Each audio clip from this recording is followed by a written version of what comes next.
بسم اللہ الرحمن الرحیم۔ ایک گاؤں میں ایک نیک خاتون رہتی تھی۔ وہ بہت زیادہ سخی تھی۔ وہ اتنی نیک دل، اتنی مہمان نواز اور اس قدر غریبوں پر خرچ کرنے والی تھی کہ لوگ اسے حاتم دائی کی بیٹی کہتے تھے۔ وہ گاؤں سڑک کے قریب ہی تھا۔ پہلے تو کوئی مستقل بس اسٹاپ نہ تھا، مگر دیہاتی لوگوں کی آمد و رفت کی وجہ سے آہستہ آہستہ سڑک کے اوپر بس اسٹاپ بن گیا۔ اندر کے علاقوں کے دیہاتی لوگ 5-10 میل کر کے وہاں آتے کہ خرید و فروخت کے لیے بس پر بیٹھ کر شہر کو جائیں گے۔ کبھی ایسا ہوتا کہ بس کا وقت ختم ہو جاتا تو بیچاروں کے پاس وہاں رہنے کے لیے انتظام نہیں ہوتا تھا۔ اسی حال میں بیٹھ کر رات گزارتے، بھوکے پیاسے رہتے۔ اگر عورتیں ساتھ ہوتی تو اور زیادہ پریشانی ہوتی۔ اس نے محسوس کیا کہ یہاں تو ان کے لیے بندوبست ہونا چاہیے۔ چنانچہ اس نے اپنے خاوند سے کہا کہ کیوں نہ ہم لوگوں کی سہولت کے لیے ایک مہمان خانہ بنوا دیں، تاکہ وہ لوگ جو رات کو آگے یا پیچھے نہیں جا سکتے وہ آسانی سے رات گزار سکیں اور وہ اگلے دن اپنے کام کے لیے روانہ ہو جایا کریں۔ خاوند کو یہ بات پسند آئی، چنانچہ اس نے مہمان خانہ بنوایا اور ایک آدمی رکھ کر ان کے لیے کھانا پکانے کا بندوبست کر دیا۔ اب لوگ آنے جانے لگے۔ جو آگے پیچھے نہیں جا سکتے تھے وہ رات کے وقت وہیں سے کھانا کھاتے اور آرام سے سو جاتے، پھر رات گزار کر اپنے کام کے لیے چلے جاتے۔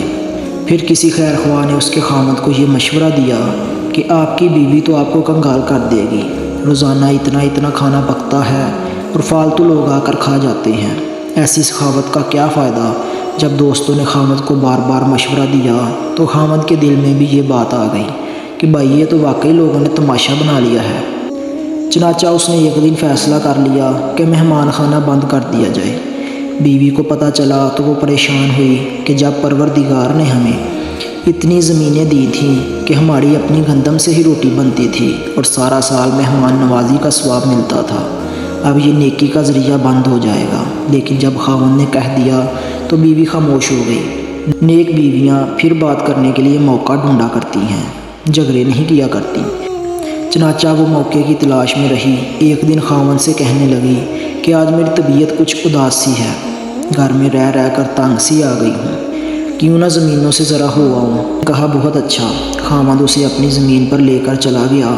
وہاں کنواں، باغ اور فصلیں تھیں۔ وہ تھوڑی دیر چلی پھری اور پھر آ کر کنویں کے کنارے پر بیٹھ گئی اور کنویں کے اندر دیکھنا شروع کر دیا۔ خاوند بھی ادھر ادھر پھرتا رہا۔ کافی دیر کے بعد کہنے لگا نیک بخت چلیں، دیر ہو رہی ہے۔ کہنے لگی بس چلتے ہیں۔ پھر کنویں کے اندر دوبارہ جھانکنا شروع کر دیا۔ کنویں میں دیکھتی رہی۔ بالآخر خاوند نے کہا یہ خدا کی بندی، کنویں میں کیا دیکھ رہی ہو؟ کہنے لگی کہ میں دیکھ رہی ہوں کہ خالی ڈول پانی میں جا رہے ہیں اور بھر بھر کر واپس آ رہے ہیں، مگر کنویں کا پانی جیسا ہے ویسا ہی ہے۔ اس نے کہا خدا دی بندی، تو اگر سارا دن اور ساری رات بیٹھی رہے گی تو یہ پانی ایسے ہی رہے گا، خالی ڈول بار بار کر آتے رہیں گے مگر پانی میں کمی نہیں آئے گی۔